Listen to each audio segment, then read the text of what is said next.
So we'd like to welcome everyone to our interview skills panel. And so let me hand this off to Dr. Garina to say just a couple words about her program. Yes, so again, welcome everyone. I'm here from the program in public and nonprofit management. We offer undergraduate, master's, and doctoral programs, degrees in public affairs, which essentially train students to be leaders in government and in the nonprofit sector in a variety of their functions. So I'm really excited that we're holding this event, and I know that many of our students were curious, need to know a lot of tips from employers. So I think we are creating a lot of value for the students. Thank you very much to the panelists, and I look forward to getting started. So Carolyn and I have prepared a few questions for you, but we also certainly welcome questions from the audience.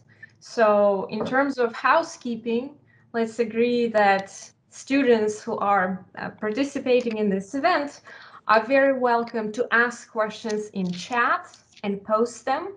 And we as moderators will do our best to read those questions, address them, and make sure that everyone leaves this happily, knowing that their answers have been received. So I think without any further delay, we should proceed to the introductions. I absolutely agree. So I'm doing this off of a very random list, as these are not in alphabetical order. So the first one on the panelist list was Kiran Nayak from Schwab. Yes. Thanks, Carolyn. So hi, everyone. My name is Kiran. I'm a campus recruiter for Charles Schwab, and I support our hiring efforts at UTD for all of our different campus programs. So that includes our internships. So this year we have quite a few different 2021 summer internship postings. So really hope you guys are excited about that. They're posted on our website as well as on Handshake for UTD. So we have some in finance, accounting, internal audit, as well as we do some entry-level hiring for our Financial Consultant Academy, which is kind of our fast track to become a financial consultant in one of our branch locations at Charles Schwab, if that's something you're interested in. But yeah, so I'll be kind of main point of contact for you all for Charles Schwab for UTD. So if you all have any other questions, follow up after today's session, I'm more than happy to provide my email, but really excited to be here. Well, thank you. Jeff Johnson. All right, good afternoon, everybody. My name is Jeff Johnson. I'm the Executive Director for JPMorgan Chase here in Plano, Texas, and happy to be participating yet again with the group. So really excited to do that. Presently, we are not, we have very few positions that we're looking for presently, and things have definitely been interesting this year with COVID-19 and working remotely, et cetera. So hopefully we're going to be ramping things up again soon, and we'll be looking for different positions in all different lines of business, and would love to, connect and hopefully help folks as well. So thank you very much. Thank you. Yeah. Kent Feil. Yeah, welcome everybody. Kent Feil, I'm the Chief Financial Officer here at the City of Richardson. I've been in Richardson for 22 years. Started out as our treasurer here, Assistant Finance Director, and then moved into the City Manager's office as our Chief Financial Officer. So essentially serves as one of the Assistant City Managers here. My areas of responsibility are our Finance Department, our Public Services, which is our Public Works group. So our water, sewer, wastewater utilities, our solid waste utility, our custodial services, also over information technology and our golf courses. So we currently right now are in a hiring freeze. Just approved our budget a week or so ago. Have positions that are frozen, but certainly kind of evaluating what the next year looks like, and possibly we'll release some of those depending on how some of our revenues come in. Also might add, I previously have worked for the city of McKinney and in the city of Denton. As I came out of graduate school, my first boss who hired me is actually on this panel here, Harlan. So kind of a neat little, I guess, tidbit here as we start this. Thank you, Kent. All right, Francine Spriggs.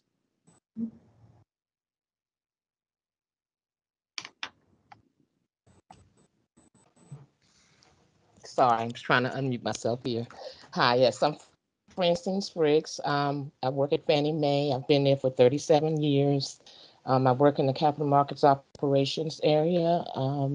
Our group does all of the issuing and doing the securities, and that's about it. Awesome. Well, welcome. Carmen, Reneau. Oh.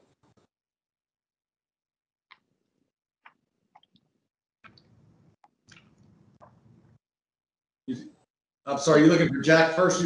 Carmen's my assistant. Ah, okay. I'm looking.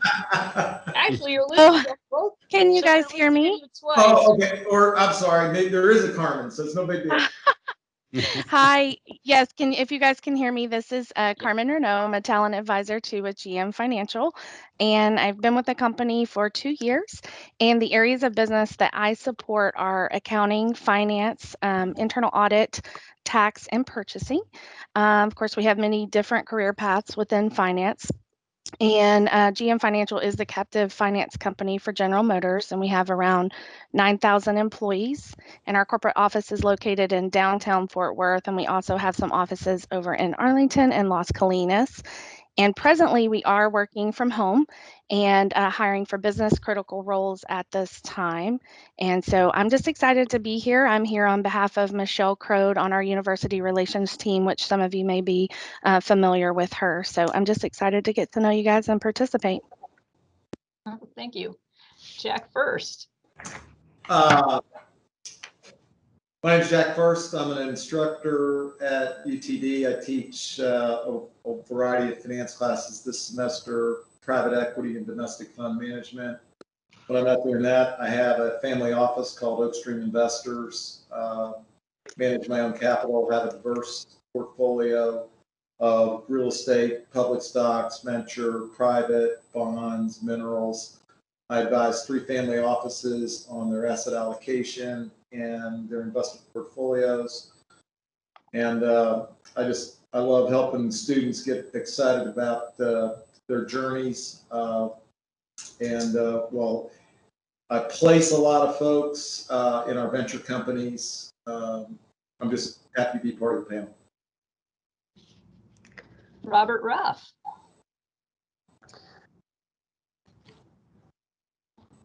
Oh, you're muted, Robert. Thought I tried There you go. to unmute myself. Robert Ruff, TELOS Capital Advisors. We're a lower middle market investment banking firm here in Dallas. So we either sell companies, and those companies tend to range in value from about $10 million to $100 million, or we raise capital for companies. And again, they tend to be more mature companies that are looking to raise capital to either grow or do an acquisition. Started the firm about four plus years ago, and serve on the finance board, and just big fan of UTD. So happy to be here. Thank you. Harlan Jefferson. Yes, thank you. Harlan Jefferson with the town of Prosper. I'm the town manager here. I've previously worked for the city of Denton, as Kent indicated, Jackson, Michigan, Flower Mound, Texas, and now here in Prosper. The positions I've held over those 4 cities include intern, administrative assistant, budget analyst, assistant to the city manager, finance director, director of treasury operation, deputy town manager, as well as /CFO. And so the last 15 or so years, town manager. Municipalities are kind of, I guess, really diverse in terms of the services we provide, from police and fire to streets, water and sewer. Some even provide electric service, such as the city of Denton. Of course, we have parks, library, and then we have the internal services, HR, IT, and finance, and then the town manager's office and so forth. So currently, Prosper, we are hiring positions. We had an interim freeze until we figured out how the pandemic was going to impact us. We're going to have 16 new positions for next year as well. At one point, I was telling our council I thought we were hiring more positions than all the other municipalities in the Metroplex combined. So we are trying to get ahead and hire those that are in the market and do our hiring early on before October 1st. So we're sending out notices and advertising positions. So looking forward to being part of the panel. Thank you guys for inviting me. All right, thank you. So I don't know if Paloma Alvarado is here. I don't see in the participant list. She wasn't able to make it today. Ah, thank you. All right, well, then we'll get started with the questions. So the first question we'd like to ask is, what do you look for when selecting candidates during the resume review and interview process? If you want to raise your hand or something we can call, or you can jump in, whatever works.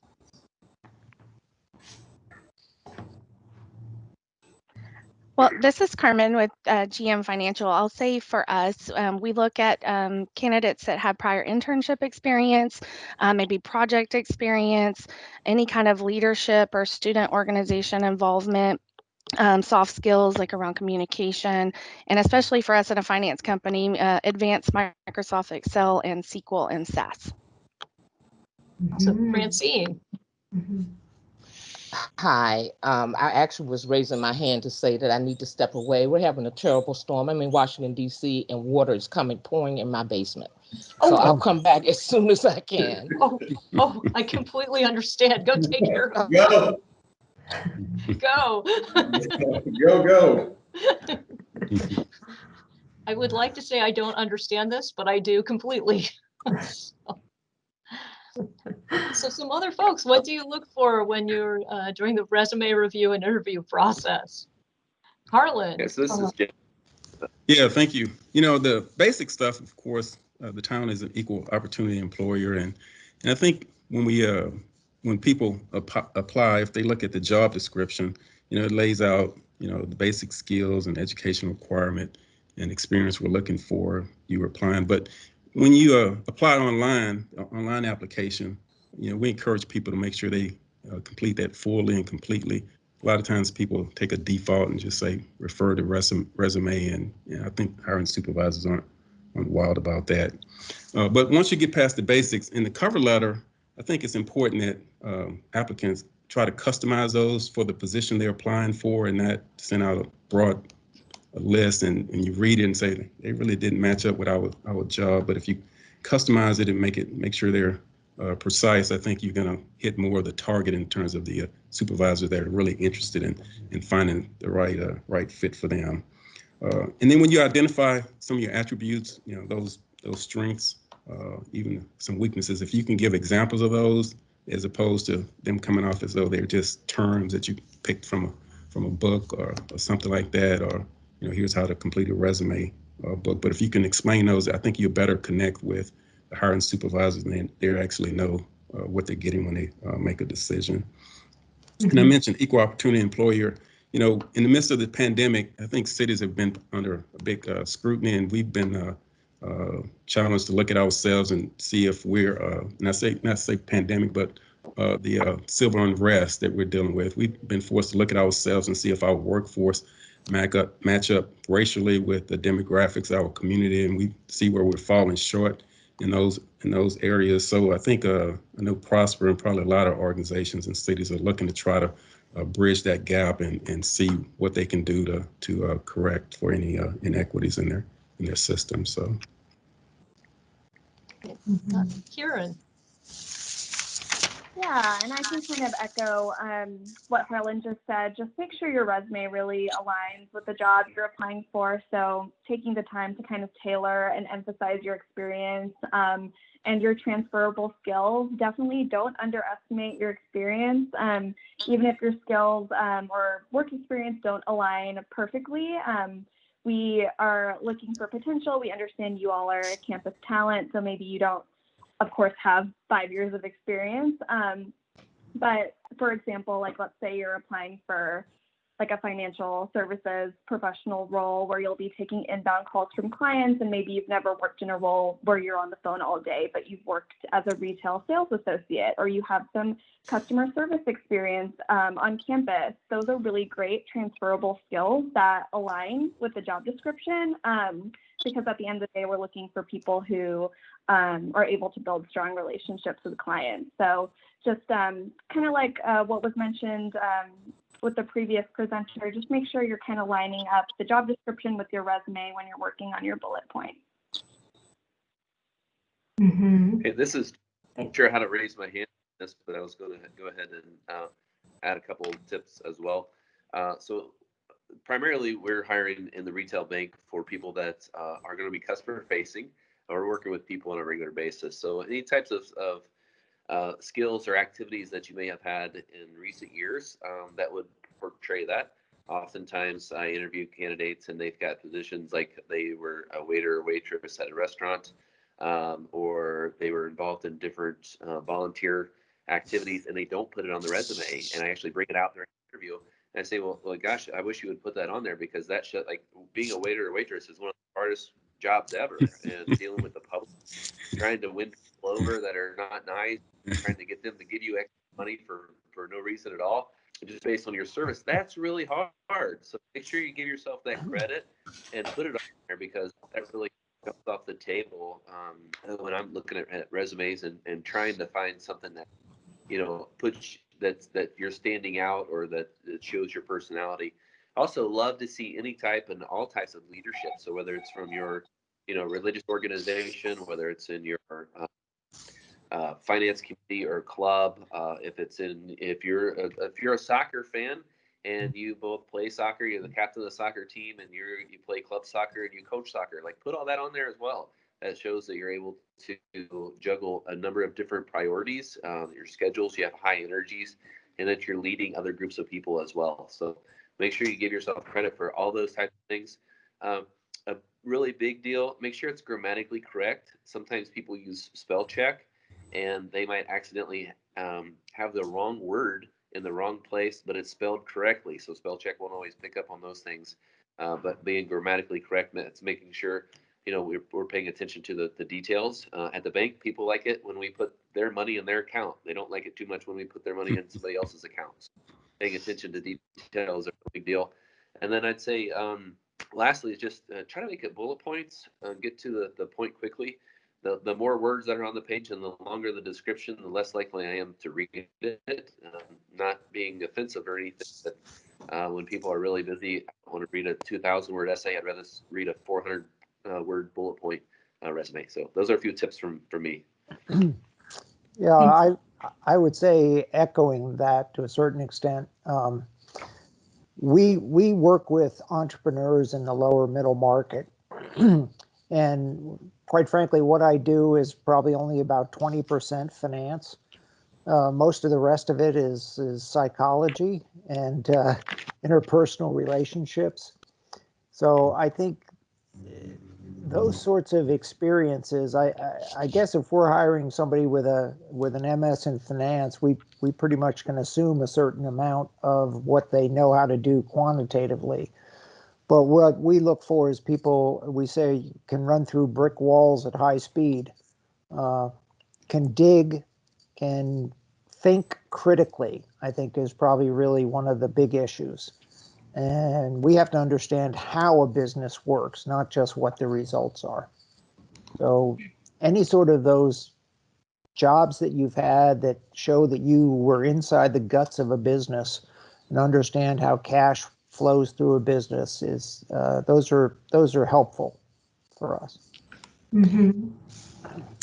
Yeah, I don't want to repeat what everybody else said, but I think just a couple of things here. I think sometimes I've noticed as students come in and interview, they sell themselves short on maybe research that they did while they were a student. We hire a lot of analysts or administrative assistants, and we ask them to do a lot of research work.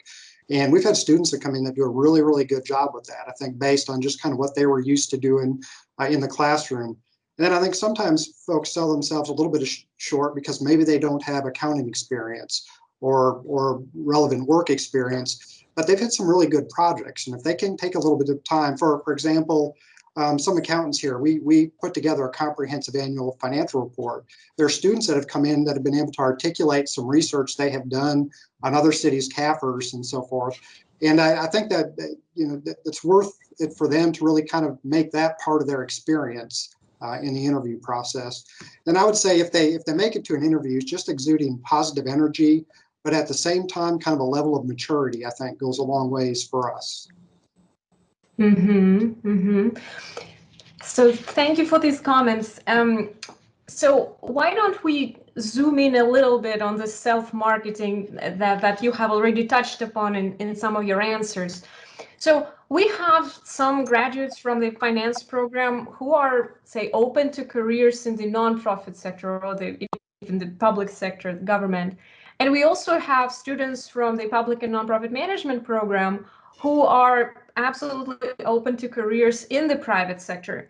So what tips would you give to those students who are graduating with a different major but would like to work in your firm?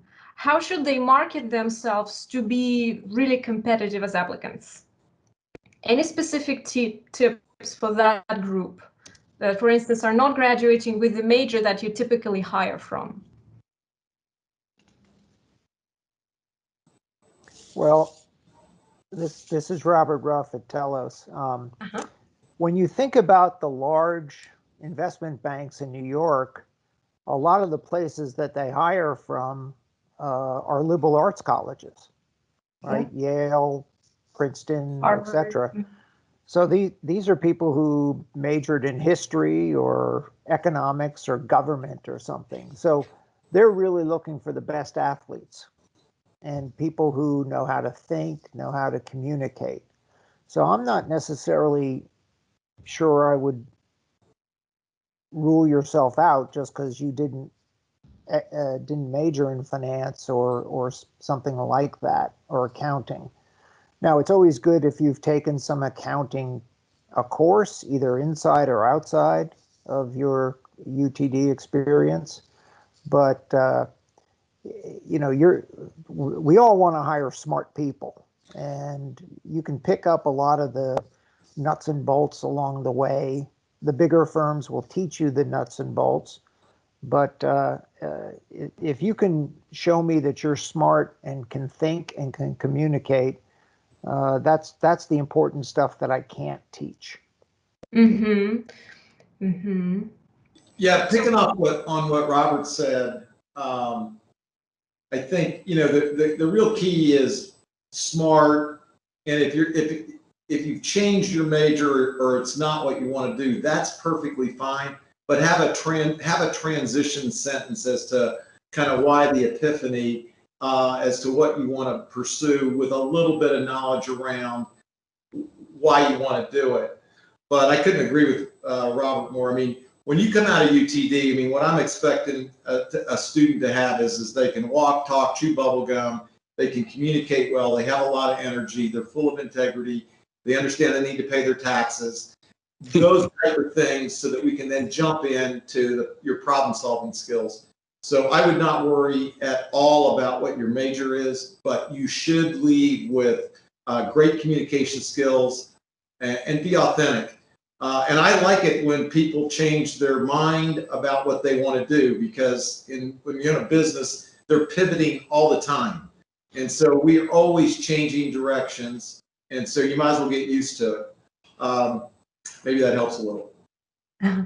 It certainly does. Thank you for these comments. Yeah, and I'll say I agree with those comments as well. I graduated my first degree in '83, and even then I didn't decide what I really want to do until halfway through my senior year, and it was nothing related to what I do.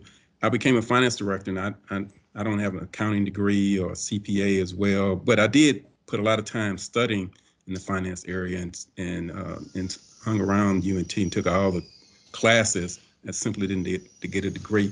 And I think it's even more fluid now. We almost expect people to change careers paths in the middle of their career nowadays. So everybody's shifting.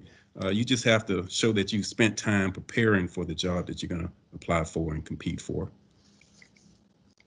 Very good. So thank you for that positive outlook. Then if we were to ask you about the top 2 or 3 qualities of an extraordinary resume, what are they? What would they be like?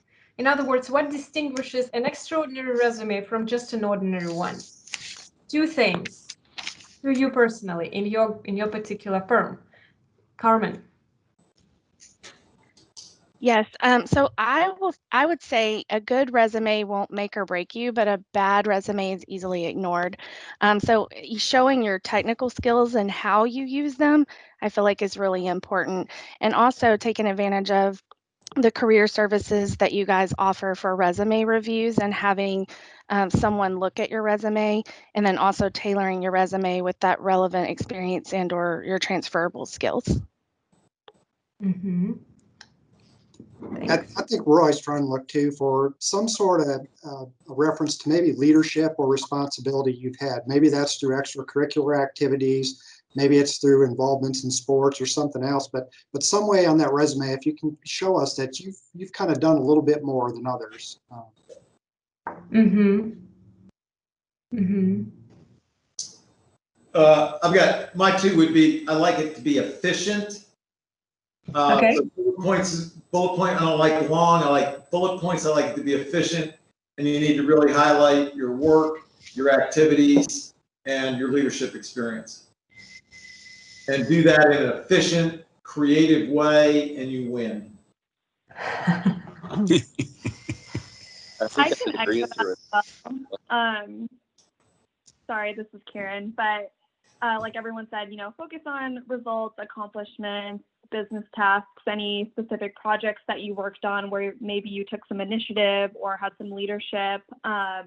Really try to use active verbs in your resume. And then, like I said earlier, employers want to know what you can do, not just what the titles you've held. So how will you bring value to our organization? Are you willing to and able to learn, adapt, and grow new skill sets in your role? I think those are all really important as well. Mm-hmm. So putting them into a resume is valuable, right? Just claiming right away that I'm willing to learn, able to learn, and things like that. Mm-hmm. My 2 points would, my 2 points would be if explain what the companies that you've worked for did. I mean, sometimes we just see a name and it's, Acme Company. And just one sentence of what that company was, what it did, will help me formulate questions and understand a little bit better. I mean, was it a $10 billion company or was there 2 people and a dog that ran it? Because those are different.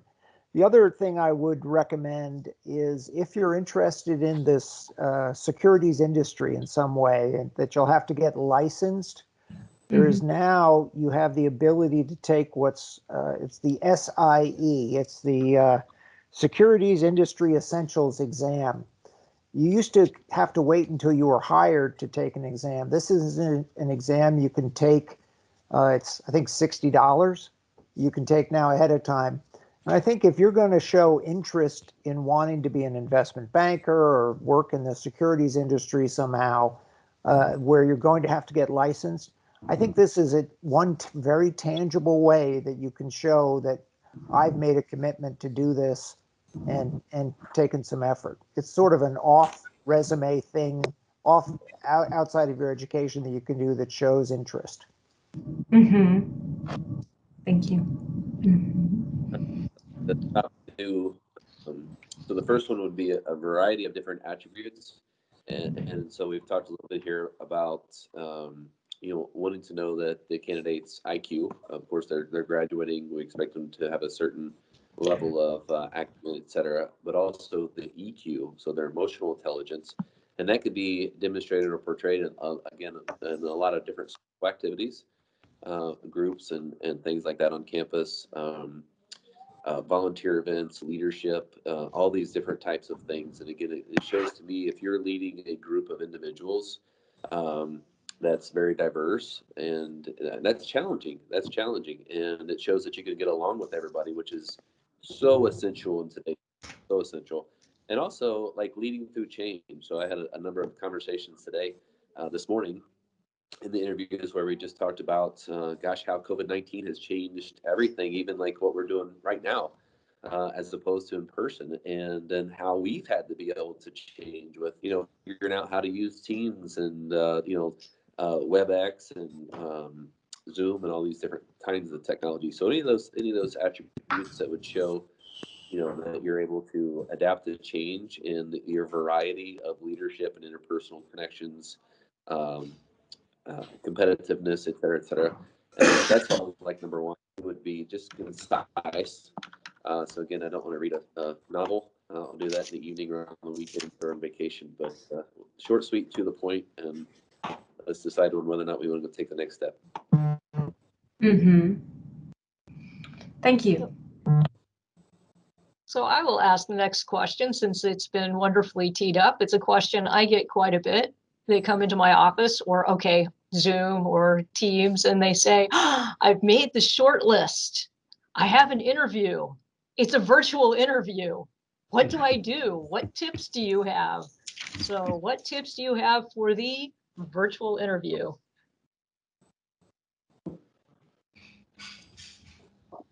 I can start here. First of all, I think on a virtual interview, you're more apt to stand out in a negative way, potentially. I think you need to conduct yourself like you would in an in-person interview. So certainly exhibit a professional appearance and conduct. And I think be cognizant of your surroundings. I think, at least especially in meetings, I see kids walk into the room, other people walk into the room, pets.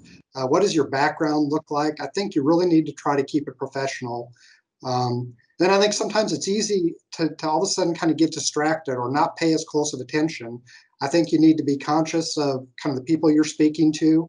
Best you can, look at what their response is to your questions and try to react accordingly. And then I think certainly, and this probably goes in any interview, but I think especially with some sort of an online interview, you need to practice in advance. One, just to make sure your equipment is working. So maybe have someone else that you connect with to make sure that, and especially if you can use the same platform. If the interview is going to be on Zoom, test it in Zoom. If it's going to be in Teams, test it in Teams. Make sure things are working. Mm-hmm. Those are some great tips. Carmen, do you have, I know some folks may stop there. Do you have some tips?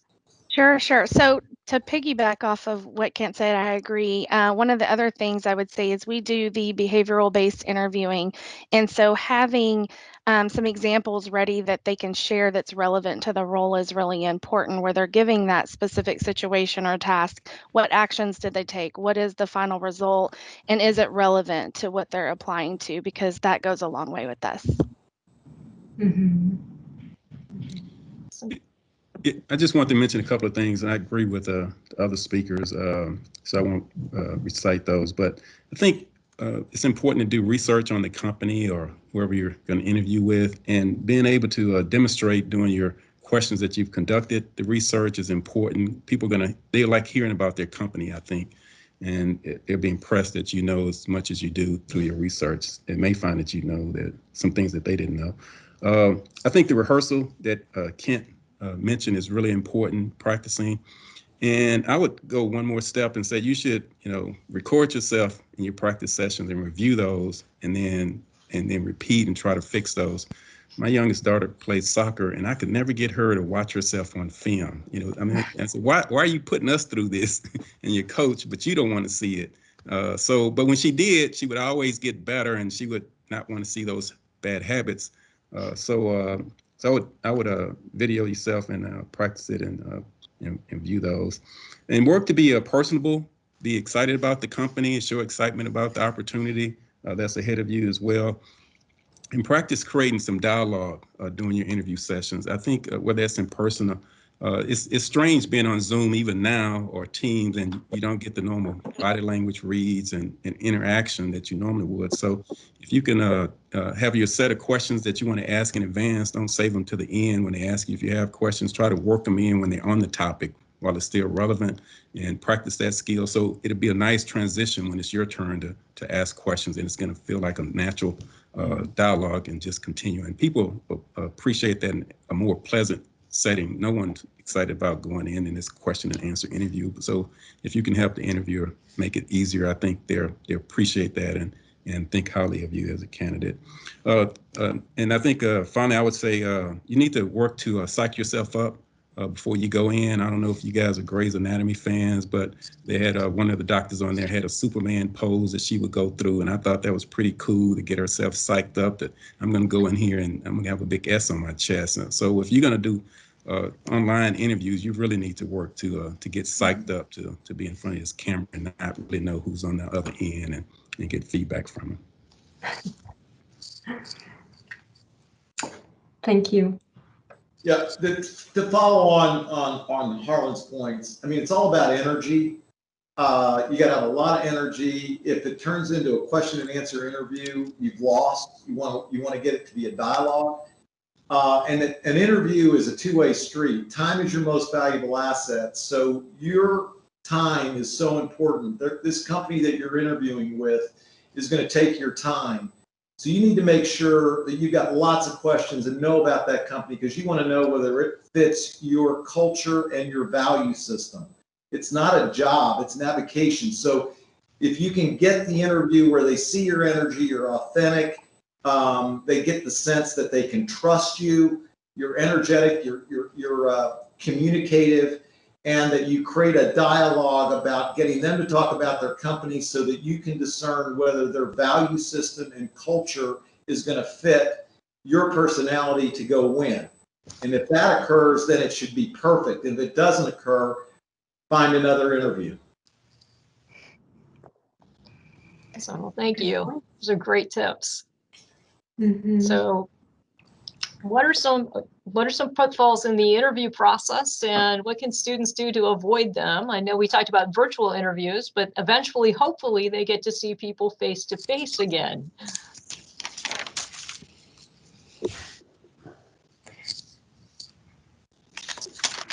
So one of the examples, so to get us started, I will tell you that some recommend, using humor during an interview. So an applicant using humor to create connection. What are your views on that? Is it a mistake? Is it a pitfall? What would you recommend in terms of using humor or not using humor, for example? I would recommend if you're going to use humor, you want to make sure that it's politically correct and probably something that we can all relate to, like the weather. So it's, that's kind of a safe topic. You want to be careful about avoid anything like politics and those kinds of things, obviously, because it's easy really quickly to try to impress someone and accidentally turn them off really quickly if you don't have the right joke or don't have the connection on that. So it's kind of risky. Yeah, but I think I'll say it's. I think it's humor is also, kind of like. Oh, go ahead, Harlan. I'm sorry. Good on. I thought you were done. It's kind of risky, but I do like to see that people have personalities and that they're bold. One of the things I was writing down the notes as I'm taking notes here as everybody else is sharing things as well. And one of the things that I like when I'm interviewing folks is when I'm engaged by them. So in other words, as the interviewee, if you engage the interviewer and you're ready for to ask them questions about themselves, about their job, how they got in their position today, and gosh, what's one of the challenges that you see in your role, each and every day. So you can do that in person or over the phone, but be prepared. That I think is the key, and practice that ahead of time. You don't want to just wing it, or hey, I'm going to try to go in and impress them, or heard this great joke this morning, and I'm just going to see if everybody has the same kind of humor that I do today. Mm-hmm. Go ahead, Harlan. Thanks. Yeah, thank you. Yeah, I was going to say with the humor, it's more things that probably can go wrong with it than can go right with it. So I would generally shy away from it and only use it if it's natural to you. I work for a mayor here, and he's really good, and you can tell he's used it for years, and he can wield it like a weapon, to disarm people at the right time or pull them in at the right times. So it works really natural for him. And he values people who have a sense of humor. But if you're not really natural and you hadn't used it for years, I wouldn't try to roll it out for an interview. I think probably everybody agrees one of the pitfalls is lack of preparation. You're going to miss an opportunity if you're not prepared and something comes up, and if you could have been, and you're going to kick yourself for that one. Then I think having a good reason for wanting to work for the company is important. Most people are not interested in someone who's running from something. They want you to be running to their company and want to be there and want to be with them and so forth. So that would be a positive if you have that one. Then a couple of things that I think people do is, one is if you ramble during the interview, people can kind of get tired of that during a short interview and think, man, I don't want to work with that person, and hear that all the time. And I don't know if you guys are tennis fans in this case. If you saw Naomi Osaka a few years ago win the U.S. Open, which she's playing now, and then her press conferences, she's a young athlete. Every time they ask her a question, she started with something like that. And I know other young people do that. So I would tell you, you need to work that. If you have some of those habits, work that out. So it's really bad in an interview session if you can imagine yourself starting a response to each question, like 20 questions, and that's how you start. So if you have any of those type of habits, I would work on those as well. Mm-hmm. Thanks. Yeah, just to follow up on that a little bit, I think sometimes nervousness can cause people to talk too long or to go into way too much detail. And I do think it's been mentioned here before, I think that you need to try to be succinct yet kind of conversational in your answers. So I think some ways maybe you avoid kind of nervousness or rambling on is to think through some questions that the interviewees might be asking you. Things like, tell us about yourself, tell us about your experience, tell us about a project you worked on, tell us about how you participated in a team. If you take questions like that and maybe even write out your answers or really try to practice answers, some version of that question is probably going to come up that will help you keep your answer a little bit more succinct, and you'll probably be a little more comfortable in answering that question, so you don't ramble on. Mm-hmm. Mm-hmm. Yeah, and I'll chime in too. I had a lot of great mentors over the course of my career, and I would say one of them always said early is on time and on time is late, but I would say not more than like 10 to 15 minutes, because we've had candidates show up like even up to an hour early for an interview, and that's a long time to wait. But, also to piggyback off of what someone else said around not getting too comfortable and keeping it professional, it's always about a good balance, because in our culture, we have a lot of fun. And I think people see that. So then they get too comfortable and then they just start joking around. And then the hiring managers are like, they didn't stay professional in the interview, and they went off on all these different tangents and paths. So really a good balance and staying focused and having some questions prepared in advance that they can ask, because sometimes there's nothing worse than at the end when they ask, are there any questions? They're like, nope, no questions. You're like, okay. It's almost like we expect a question or two. So Mm-hmm. Mm-hmm. Which is wonderful. So you mentioned that you expect questions. So what examples of those questions could you give us that students could, or that applicants could or should ask you? What do you like being asked in your firm? What do you like to talk about? Yeah, no, I know. Oh, go ahead. No, I was just going to answer that, but I also want to say, with regard to the previous topic, with regard to both like cover emails and why you want this job, a lot of people say, I want to learn about investment banking, or I'm looking, I want to work for your firm because I want to learn about da da da. It's I hate to say it, it's not about you. We want to know what you can do for us, more so than this isn't college anymore. It's not about what you can learn. It's about what you can contribute. And so that's kind of what we're focused on. With regard to questions that show that they have thought about what we do. They haven't just looked at the website and memorized something. They've thought about what our firm does, what it does for our customers, why our customers choose us, and what value we bring to the customers. Mm-hmm. So those kinds of questions, getting back to a lot of the things that other people have talked about, how do you add value to your clients, and why do your clients choose you over a competitor? Those are thoughtful questions for a service industry person to ask. Thank you. Yeah, I would say if I was trying to figure out questions to ask of a company, based on the research, I would try to figure out what they're impressed about with themselves, and get them to talk about that in some form. You know, that should go well. That should create the energy that Jack talked about earlier. So I mean, what are they bragging about in their financials, or in our case, whenever they do the documents for the bond sales and so forth. So if you could find that, that's what I would kind of center around. And then all the negative stuff you may find when the companies try to stay away from that, that'll pull things down, and you can get clarification later in the processes when you get past those initial interviews. Mm-hmm.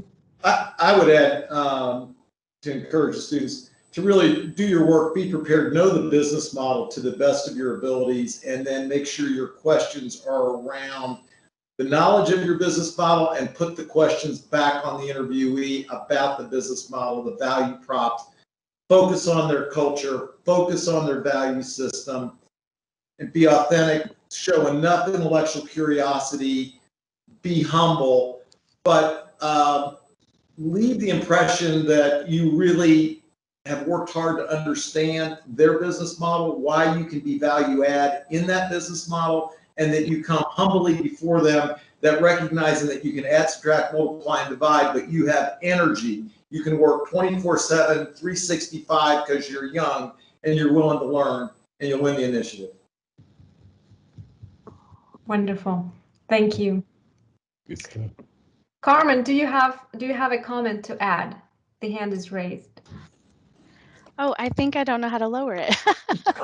I would say that interviewers, I mean, a lot of times some of the questions that are asked are, how long have you been with the company? What do you enjoy most about the company? Tell me a little bit more about the culture, things like that, just to get to know a little more, because everybody likes to talk about themselves, right, and what they enjoy. So that's what I was going to say. Mm-hmm. Thank you. Yeah, I really, at the beginning, and I think even on ours today, it said, tell me a little bit about yourself. And so I actually enjoy it when the person I'm interviewing asks me questions that I've asked them. So they say, well, tell me a little bit about yourself. And they ask me just some genuine questions. And again, it could be anything like, hey, what does it take to be successful? Or how did you get in your position? Or, oftentimes people just, they don't realize how much hard work it takes and how many years and just what the real grind is to get to places, and what are some of the real challenges that we face each and every day. So I think, and then if they're able to then use those things and relate to them and say, gosh, I can certainly relate, or I understand. And one of the ways that I, encountered some kind of challenges, and then have a personal story with that as well, would be really impressive. So I think that's a way that they could stand out. And it also shows that, again, we talked a lot earlier about just interpersonal skills and how they're able to get along with folks, right? People do business with us because they like us, hopefully, and they trust us, right? And it's, I think that's the real thing that sets us apart. So if you can, put people at ease, even the person that you're interviewing with, try to put them at ease, find some ways to make a connection. We're so fortunate today that so much information is out there on LinkedIn, it's on Google, it's on Facebook, and probably some other sites we don't even know about. But do the research and find some things that, say, hey, I learned that you played soccer once upon a day, and tell me about that. How many years, and what school? Why do you still play? Do you play indoor? Do you coach? All kinds of ways like that, and you can really make a connection. But it also it would show me that you have that ability to be able to make a connection with my clients or my customers, and you could do the same thing with a different scenario. Mm-hmm. Mm-hmm. Mm-hmm. Yeah, so these are all great answers. Thank you very much. Yeah. So I realized that we actually skipped one of the questions that we had on our list for you. So let me go back. And it has to do with students who are currently maybe not on the market, that have another year or so to go in college. So what would you recommend that they really focus on in their training to become again more appealing to you as candidates? So what are the top 3 skills that a student should develop in college that they can benefit from when they work at your company so that they are successful. So getting a job is one part, but staying on the job, being successful on the job is also important. So what are the top 3 skills you would recommend that students focus on during their training and college? Written skills, verbal communication skills, and project management skills. Uh-huh. Mm-hmm. Thank you. Mm-hmm. Carmen, uh-huh. I would say technical skills for sure and how they use them, finding mentors and joining professional organizations to help them hone in on soft skills, including professional communication and any internships or relevant work experience. Mm-hmm. Mm-hmm. I can piggyback off of that a little bit. I'd say if you're a freshman or a sophomore, really work on the professional development. So work on your resume, determine what clubs and extracurriculars you want to be involved in, see if you can get on a path to becoming a leader, maybe when you're a junior or a senior in one of those organizations. Engage with employers. If you're at events and you meet a recruiter and maybe your timing isn't quite right and you have a couple years, that's a really great pipeline for us. And, you'll be in the back of our head as we're approaching the next recruiting season. So I'd say it's never too early to start engaging with employers as well. Okay, that's good.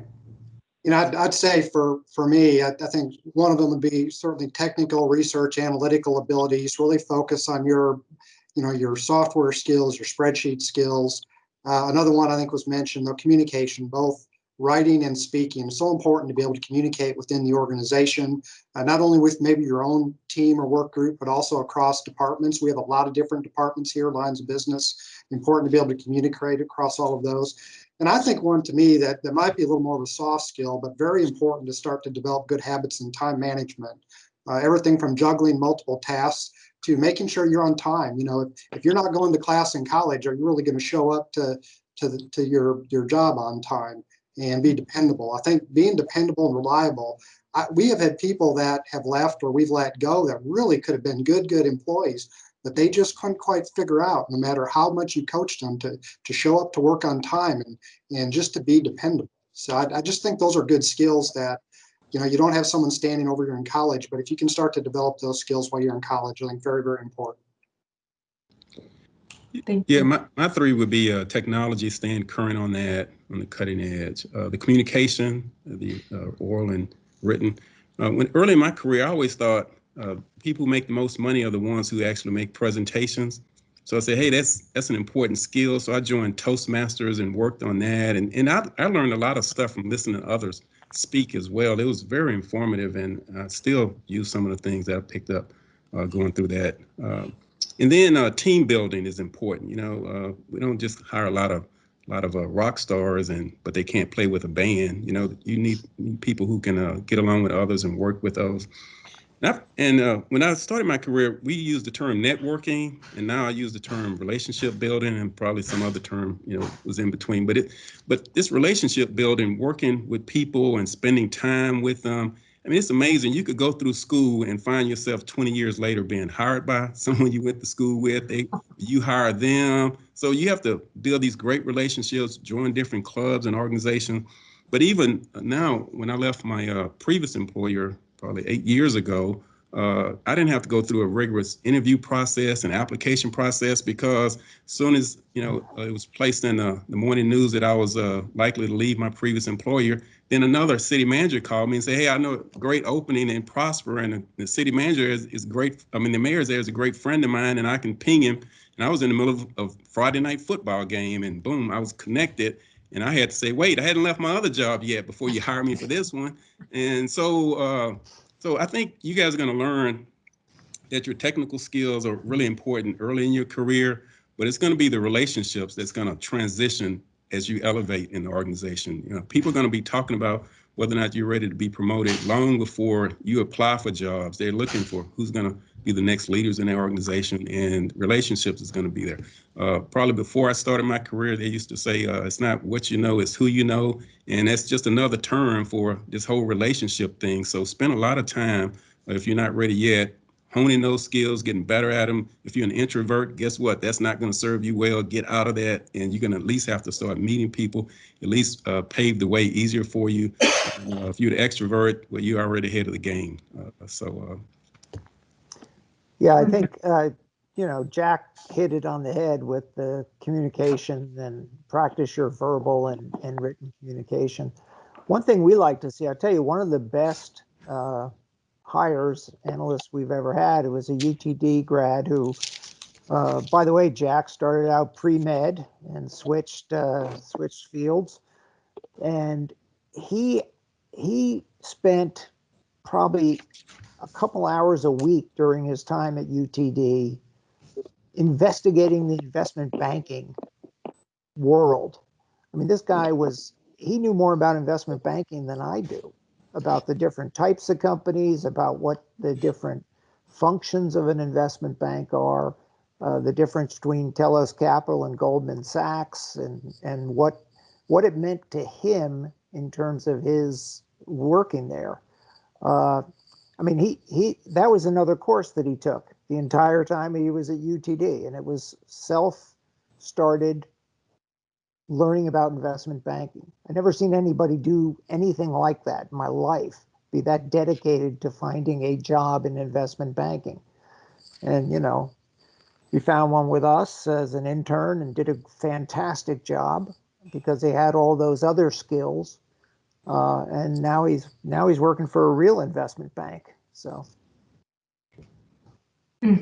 So being driven, right? Being driven paid off so much. Well, it was what he did with it too, right? He took outside modeling courses and just participated in everything that had the investment banking in the title. Hey, now that we're on the question of what they should be doing before they're ready to get in the market, and he just mentioned internship. I mean, I always thought that was extremely valuable because, if you go around, you just build skills, even if you're working with groups or working with different committees, you build skills. But if you do it right, a lot of times you find they offer you a job before you actually go out in the market. So it's a real easy way to get your first opportunity. Internships, I think the real key, internships, work, activities, these are all transferable muscle skills. And employers and people looking for talent connect those dots. So as a student, you need to load yourself up with a lot of activity, a lot of work, a lot of school, and then show that in your resume so that we can see those transferable skills. Very good. So we do have a question in the chat box. It was in regard to Mr. Harlan Jefferson's feedback. What kinds of body language reads and interactions do you observe during the interview process? Are there some do's and don'ts? Yeah. I'm sure Jack is really good at that. That was Jack. Well, and virtual interviews don't have a bright light or a bright window behind you. I'm using one of these Microsoft prefabricated backgrounds, which probably is pretty good. Don't have a fan twirling around over your head. That can get distracting. Make sure you look at yourself before you get online and see what you look like. Shadows over your, is your face in shadow? Those sorts of silly things that maybe they're not silly. I don't know. Yeah. I really like what Jack said earlier about the energy you want to create in terms of body language in the meeting. But whether it's an interview or almost any interaction, I try to be stoic and not really, I guess, kind of more poker face and not show exactly what I'm thinking all the time. And so sometimes people could ask questions. You think, man, that's a really good question. You stunt, and you can't show that. With a pause, you have to kind of flow through it. But I would generally try to say, hey, don't don't necessarily have your body showing exactly what you're thinking the whole time. So work on that. Mhm. Overdressed for the interview. No hoodies? No hoodie. Do as I say, not as I do. Overdressed for the interview. It's the first impression.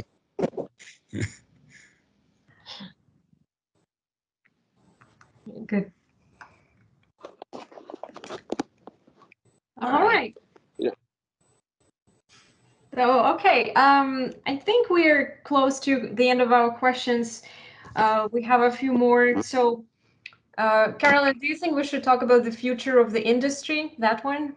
Yeah, let's do the future of the industry. I think that's a great question. I know with all the changes before COVID and now after COVID, lots of questions about changes in the industry and how to prepare for that. And then we will start fielding some questions. Mm-hmm. So we'll tee it up, I you guess guys. Yeah, sure. I'll just say it's really interesting, and this came up in one of the interviews this morning as well. But our industry has just been changing like wildfire, and I'd say since, gosh, can I say 08, 09? And even in the last year or two, it really has accelerated. And you think about all the different fintech companies and interrupters into the business. So we have the startup companies that are growing, and we have the bigger companies that are trying to get better. Everybody's in competition and getting better and coming up with new technologies and all these types of things. And then you see what happened with the coronavirus. And I'll say that we've probably, at the bank, we talk about digital migration. So how long does it take customers to change habits, and from walking into the bank and depositing a paper check into their account to like going and using Zelle or going to an ATM, those types of things. And during this past 6 months, we benefited we had about the same amount of digital migration as what would normally take place in 6 years. So it was really unbelievable when people had to use different options. They learned to use their phone. They learned to use Zelle and Venmo and all the different ways that you can transfer money back and forth to places. And I think that's going to continue to change, and the speed at which it's going to change is going to be really, really fast.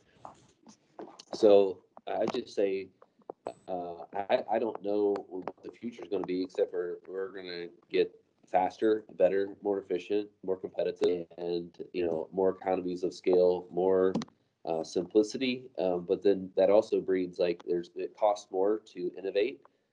There's expense savings on the back end, but innovation in itself is, generally speaking, as expensive. There's going to be more companies that are quick startups that are growing really fast that are going to get gobbled up, and then bigger companies are going to be able to try to put them on at scale. And that's what I see continuing to happen. And so like all the things that everybody said today about showing that you have lots of energy, that you can change, that you can get along with people, that you can pivot on a dime. It seems like every single day for the last 6 months I've had some kind of whammy thrown at me, and it's gotten me completely blindsided. And that happens about every day. So change fast, work hard, quickly, and be able to adapt fast.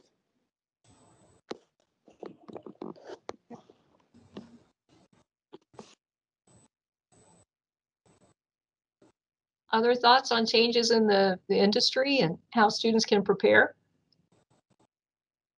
Our students should feel really confident. I mean, this is the best time ever to be alive, one.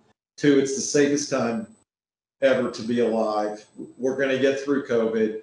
Every industry is up for grabs in terms of early stages of digitization, which means there's going to be no barriers to entry. So the amount of money that this generation is going to create, wealth that this generation is going to create, is going to quadruple what everybody else has done before them. So they're well prepared to basically jump in here. The water's just fine.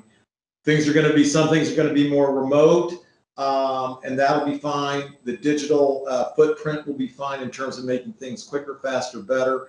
But our kids are well prepared with basics. I mean, we're still selling a good product or service for a margin to be sustainable, and it's going to be delivered in a wide variety of fashions, maybe through the cloud and maybe not. We know what an analog business is. Our kids know what a digital business is. This is a great time this is a minor blip in the grand scheme of things. Everybody's getting used to being remote. Best time ever to be in school, best time ever to get out of school, best time ever to be alive. Man, you're a great salesman, Jack. Yeah, tough to add to. I would say I really anticipate remote work being much more acceptable going forward. I think municipalities were more reserved about that, and I think that's gone away now. Teams, Zoom, those type of meetings are going to continue. Probably less travel because they're more acceptable as well. But I think the pandemic is going to force people to think outside the box a lot more, at least for municipalities. You know, we've just kind of transformed our job, and you can just say, hey, you know, you can use the pandemic excuse for remorphing what you do and so forth, so fluidly. You know, our police and fire guys now, they specialize in doing drive-by parades for birthdays, graduations, military send-offs, and we didn't have to tell them to do that. They sense the stress in our community with our customers, so we adjusted to what they need. You know, someone's daughter is getting ready to get married, and the venue canceled on them. Guess what? We'll adjust and do things for them, and put together makeshift fireworks displays for them. And then we've had deaths, and you can't do the normal funeral, and we do, you know, elaborate, you know, kind of drive-bys for those as well that we accommodate, and it just naturally flowed into something different. And I think a lot of industries are going to have to adjust that same way to, you know, what are the needs of the customers in this market. So you just have to be fluid. Simply, you know, as the way you say, the way we commented earlier, you might have a degree in one thing and apply for, you know, a job in another area where you can take that job, and then that job is going to morph on you, and you just have to be fluid enough and flexible enough to adjust in that environment, that climate. Is what I believe. I think just to maybe follow up on Harlan a little bit, from a community standpoint, I think we have done some neat things across a lot of our departments to try to manage the world we're in right now with the pandemic. I do think, though, from a community standpoint, we have a lot of events here, which, you know, large events, our Wildflower Festival, or we have a once a month meeting with our homeowners association presidents. And we're starting to see the online attendance wane, with especially like that HOA presidents meeting. I think people are kind of missing getting together in groups, shaking hands, talking across the table from each other. And so I think we're trying to figure that out. And to bring that down now to maybe kind of a finance industry, I think some of our associations are trying to figure out, what do conferences look like? What is some of the training we receive? We can do a lot of that online, but there's really not the same networking component. And I think so, you know, some of the challenges I think are just kind of, what does that look like in the future? How do we try to get back together as this thing kind of hopefully ends at some point? Or how do we deal with it long term? And I think we're still kind of working through some of those bigger questions. Thank you. Those are some great answers. I'll take a peek at what's in the chat box here. So there is a question to the panel. What is considered overdressed for an interview? Well, I'll take it because I'm usually underdressed. So do as I say, not as I do. So, you know, you want to go in professionally. So, the guy should probably be in a coat and tie, and the lady should be in a suit. I mean, act like you care. You can never get in trouble if you're overdressed. You can get in a lot of trouble if you're underdressed. And I'm the perfect example because I'm always underdressed, and I'm usually always in trouble. We often tell people, just, you know, no need to wear a tie. In our business, it's kind of gotten to the point where just an open collar shirt and a sport coat are kind of very much accepted.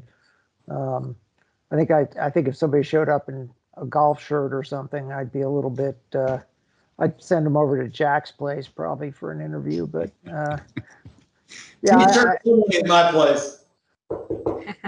I don't think you can go too wrong with an open collar shirt and a sport coat, unless you look at the website and see what people are dressed as, you know. Mm-hmm. Mm-hmm. All right. Thank you. So we have another I question. just like to add, so I had the opportunity to interview two spectacular students today via Zoom, and they were spectacular. First off, they were in coat and tie. Their mannerisms, their temperament, their ability to kind of look you in the eye via Zoom or via Teams here. I thought they handled themselves very well. One was a master's student. One is an undergrad that's several months away, like a year and a half away from graduating. They both appointed themselves well. They had great body language, and they weren't talking with their hands. And so if somebody could see those two examples, that's exactly, you can't go wrong without those two students dressed, and then their mannerism in the interview was perfect. Mm-hmm. Mm-hmm. Wonderful. Okay, so we do have a question about certifications. A student is asking, do they add value in your opinion, or is the student wasting her time? If so, what certifications would you like to see that are probably field specific? And since we have many firms represented here, we already have some answers actually. I think Robert mentioned the SAE certification. Maybe there are specific ones in your particular firm that you value highly. So if so, let's let the students know what they are, what they should try to get as additional certifications to be more appealing to you. So this is Carmen, and I did reply in the chat, but I will say that certifications are very value added for us. It's definitely something that I feel like helps a candidate to stand apart from others. And some of the common ones in our organization is going to be their CPA or a CIA, CFE, the CISA or the CFI. So those, if I see that on a resume, it's definitely going to kind of go to the top. Okay. Thank you. I would say SIE for Schwab as well as our standout certification if you had on your resume. And then if they've completed some courses or modules towards their CFP, that's great too.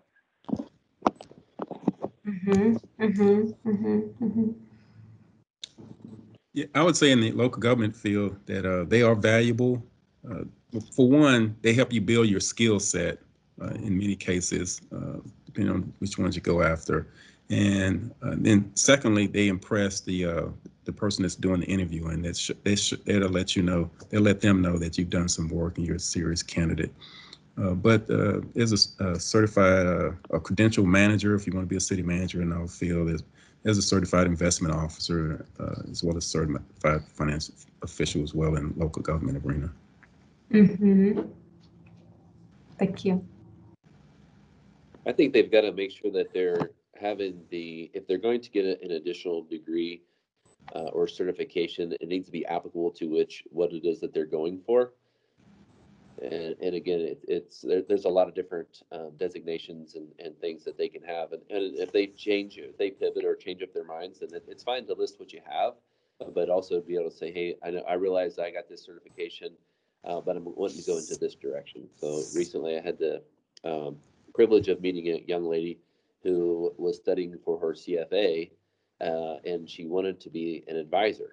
And I would say, well, that's a degree that for an analyst position, not really for one that's advising the public. Maybe like a CFP, being a certified financial planner, it would be a more applicable route to go to. So that's probably what I would just say is whatever it is, make sure that you're getting the additional designation for a purpose, and you know what it is that you're going for, and hopefully it's in alignment with what it is that you're ultimately trying to accomplish.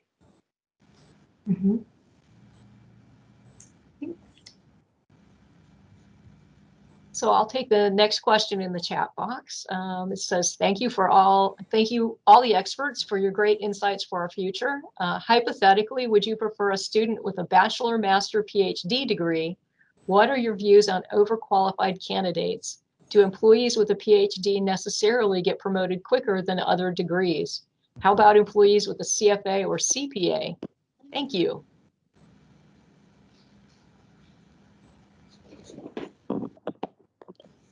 I'll take that one again, I guess. It's really dependent upon what level of position that you're looking for. And oftentimes, I'd say the vast majority of the time, that folks that get promoted quickly with Chase are ones that are going to do all the things that everybody talked about today. They've got a lot of energy.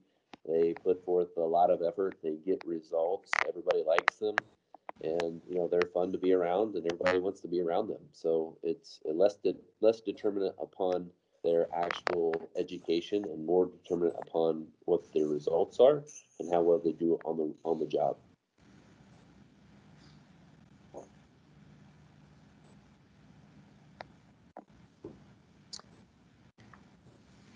Okay.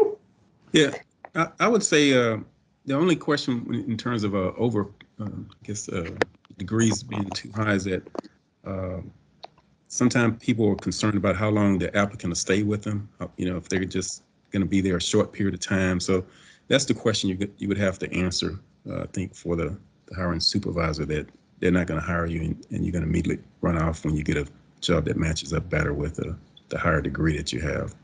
So that's the question that they're going to be probing for when you go through that interview process. But the bachelor's and master's, normally, for a lot of our areas, that wouldn't be considered overqualified. That'd be high value positions. It's only the PhD that people generally have that question with.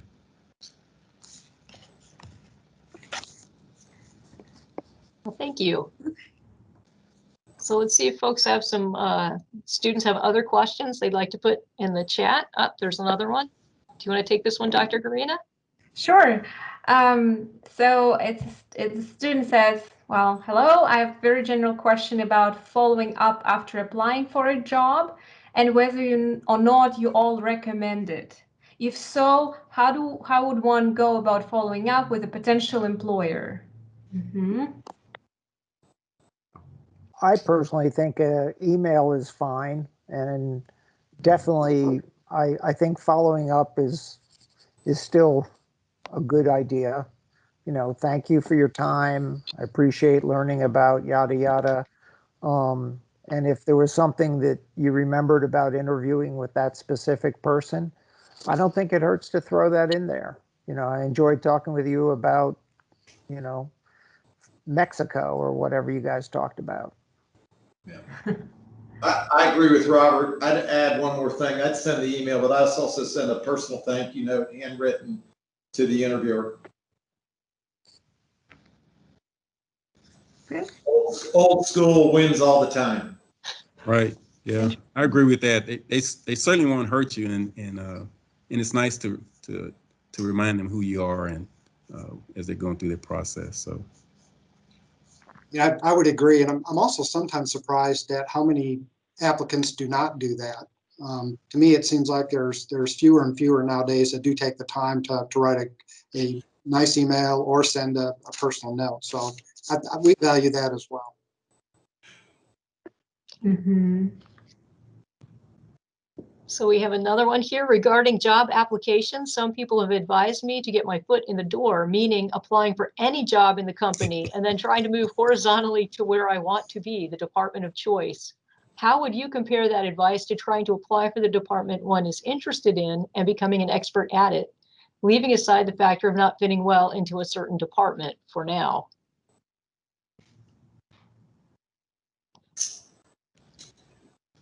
My advice on that is that you do whatever you got to do to get the job. If it's something that you want and the avenue is a little longer than what you would like, go for it. If you have a direct angle to get the job, that's fine. But if you really like the company and it's where you want to be, and you want to just get in the door with the opportunity that they have, good on you.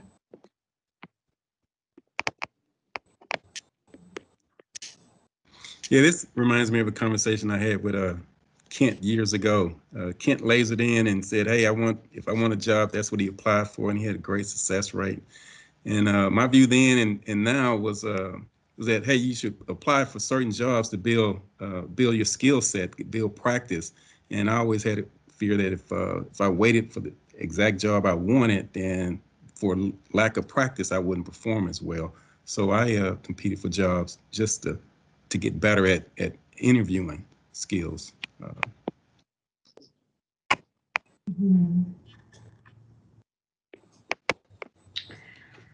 Okay, great. All right, so I will ask one more question. What is a sure way to view all your postings? So what platforms do you prefer to market your positions? What would you recommend students actually do to make sure that they are in the know about available positions? Is it your website? Is it a particular platform? How do you go about recruiting students, applicants? Yeah, Carmen? So for us, I did put a link in the comments to join our talent network. So that's one way to stay connected where you can sign up for notifications and pretty much be the first to know when positions of interest become available on our website. Kind of our top three, I would say, are obviously internal mobility is a huge push for us, any kind of referrals, and then LinkedIn and Indeed are probably our top sources. I can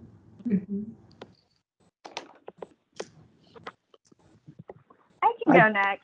So all of Charles Schwab's postings are on Handshake, but in order to submit your official application, make sure you click that external application button. It'll take you to our Schwab Jobs career site where you can submit your official application.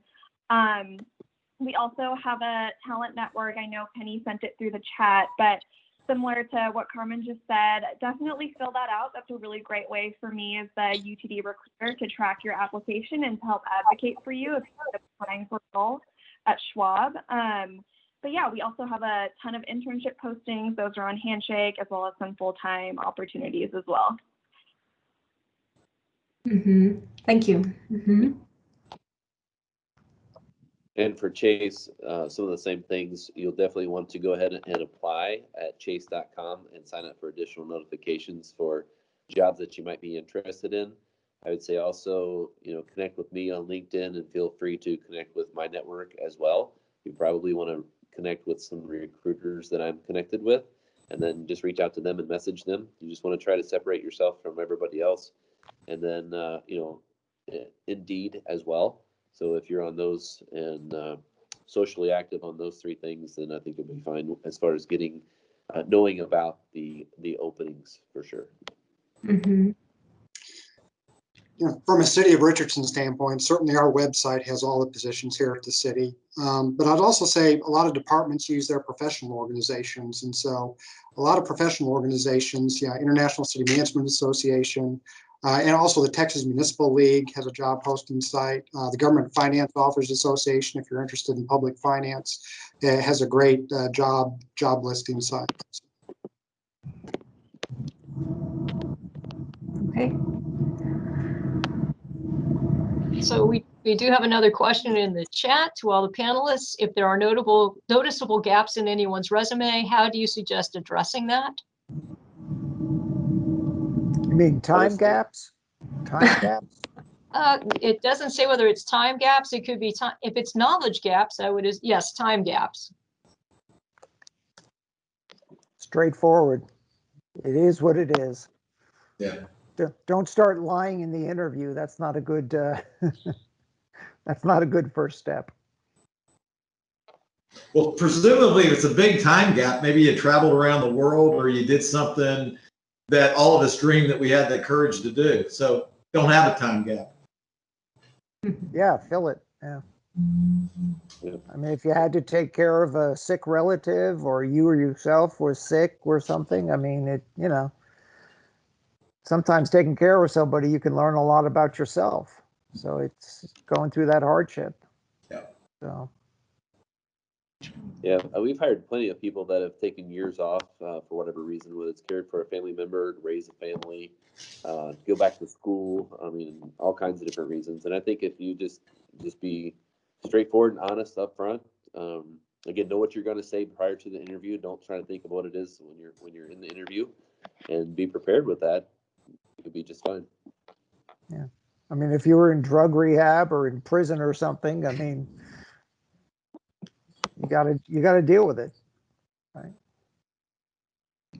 Yep. All right. Thank you. Okay. So let's see, last round. Let's see if there's any last questions out there. If not, I may follow up with the last one, and then I guess I have one left for me. Actually, it's a question I get. I have found the job. I love it. I want to get the job. Do I now email and LinkedIn everyone in the finance department or with the finance group at your organization? Or is that something that I should probably control myself? My opinion is you need to control yourself. I don't know. We've had some people do that, and I think especially some people that maybe kind of quote old timers a little bit are not used to that. And I think for some folks, it just comes off being a little bit too bold, I think, is the comments I've gotten when that's happened to us here. Yeah, I agree with Kent that I would recommend you control yourself. I know I'm not sure I hadn't seen people respond as though it's too bold, but I've seen people respond as though they're going to be too needy and it's going to be too, it's going to take a lot of time to work with that person if they're going to continue to do that type of pattern. So I think it'd be more of a turnoff. Mm-hmm. Humility and respect the process. So I would advise against it. Likewise, likewise. That was the advice I also gave. I said you need to monitor that, but it does come up. And that gave time for some other questions to the panelists. How do you address mistakes you have made on the job? Learning experience. What did you learn from it? Yeah. Mm-hmm. Frame it positively, right? In some way possible. Yeah, Yeah, I think I would say that. I would say own it and keep it positive. Yeah, we all make mistakes, and everybody understands that. None of us are perfect, and I think a lot of supervisors look upon that as though that's a learning experience. It costs money. It's a training opportunity, and why would they want to separate from you? Because now you're never going to make that mistake again. So they have that one in the bag. So Yeah, to address that one specifically, I would say succinctly what it was that you did, what your error was, which is why it happened, what you did as a result, or how you've improved so that you won't make that happen again, and maybe being forward looking, what is it that you would do on a regular basis now to prevent making any type of mistake like that in the future? right.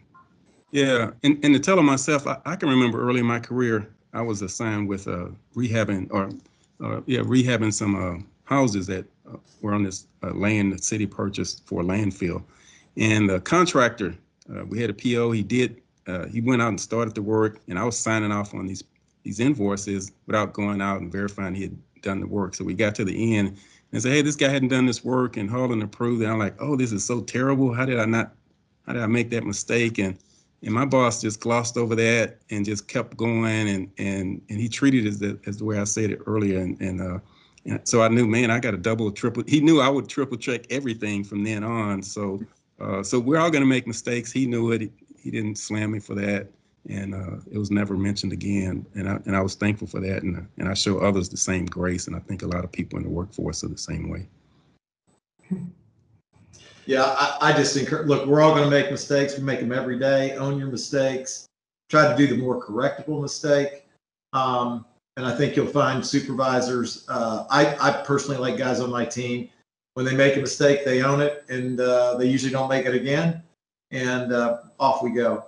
Mistakes are all part of this journey that we're all on as old people, and the young people on the view are going to have the opportunity to walk in the same fields we did.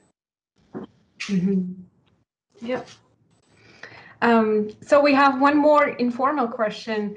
Considering that there are only two popular ways to succeed in life, be better or be first, would you say being among the earliest applicants on a job posting affects one's chances of being called for an internship?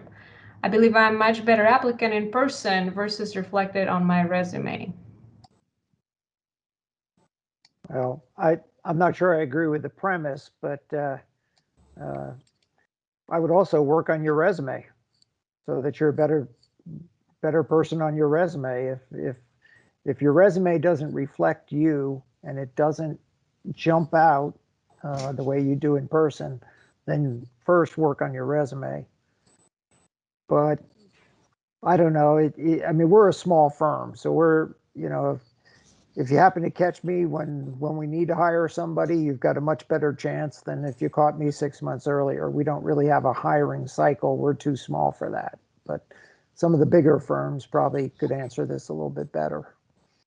I would agree with Robert. I say definitely, work on the resume, because as a talent advisor, when we're scanning through hundreds of resumes a day for multiple positions, we probably spend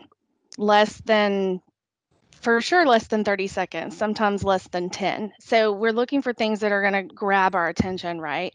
What is relevant to the job they're applying for? Do they meet the minimum qualifications on education, years of experience? Do they have certifications? Do they have certain technical skills that we're looking for, and how did they use them? That's what's going to get us to slow down a little bit and maybe look at it for a minute versus 30 seconds. I'm not sure if I was clear on the question. Was it about being an early applicant? Mm-hmm.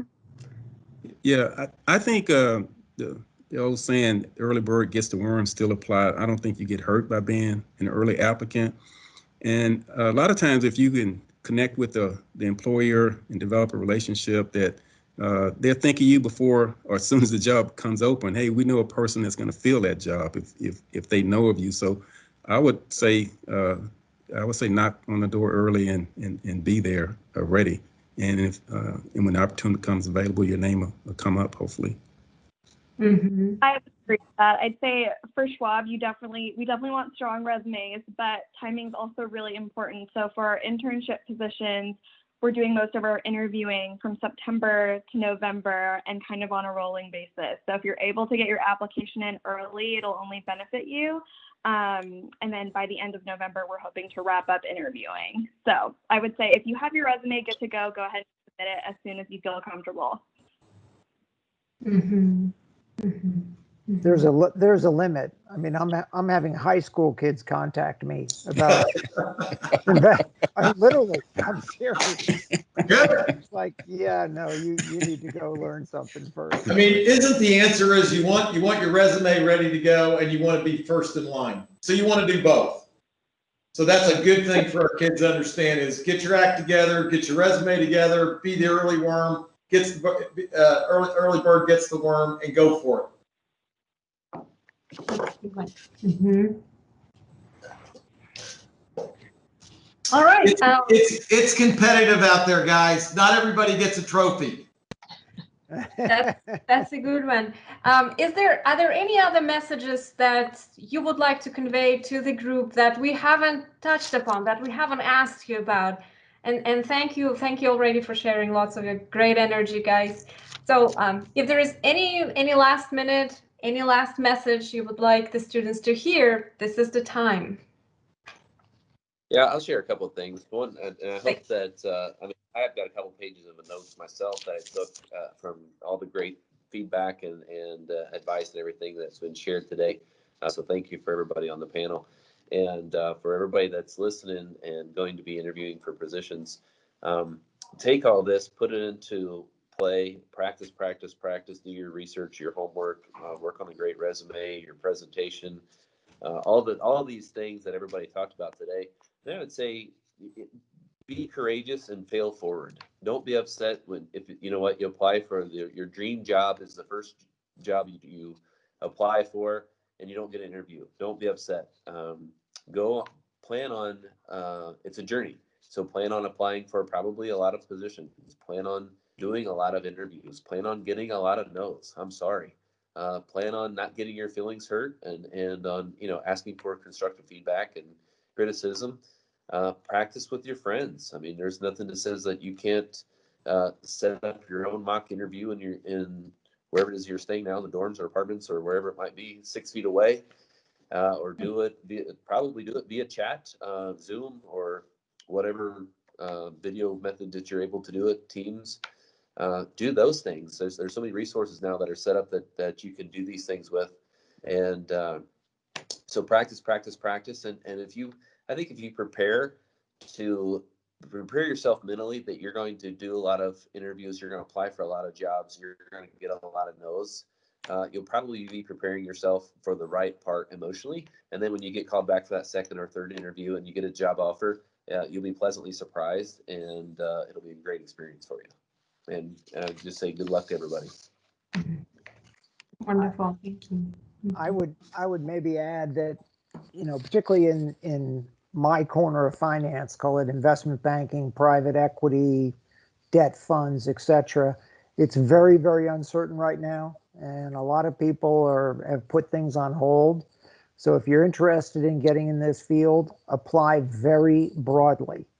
Just apply to a lot of places, as many as you can, and because people really don't know what's going on. One thing to think about as a subset is there's a lot of work in the distressed arena. So if you have any background or ability to work in distressed debt, distressed companies, distressed, you name it, look into that. And there's opportunities there, and you will get a hell of an education. Unbelievable education that you can use anywhere in business later on. Because if you can handle distressed, boom times are easy. So Jack shaking his head. Great point. Yeah, I would just say a couple of things. For over 30 years, I've used this one book for interviewing called Knock 'em Dead, Great Answers to Tough Interview Questions. So I recommend that to you, or if you can compare that to others out there, maybe you find something better. But it would come out different editions, so it was really fluid, and they would adjust to the times over the years. So one thing that'll do for you, if you have that book or some other resource, it'll lower your stress level because you'll know what to expect during the interview process. You know what's coming. You know when interviewers are really good and when they're not, and you can kind of balance when they're not good to what's supposed to happen. And then secondly, you're going to come out with some really good. They're going to give you great guidance to how to respond to different type of questions, some of which you guys ask here. And then the second thing I want to do is commend you guys for the questions you presented us with. It speaks well of you guys that you're so engaged and put your questions on the table and present them to us. So thank you very much for those questions. Yeah.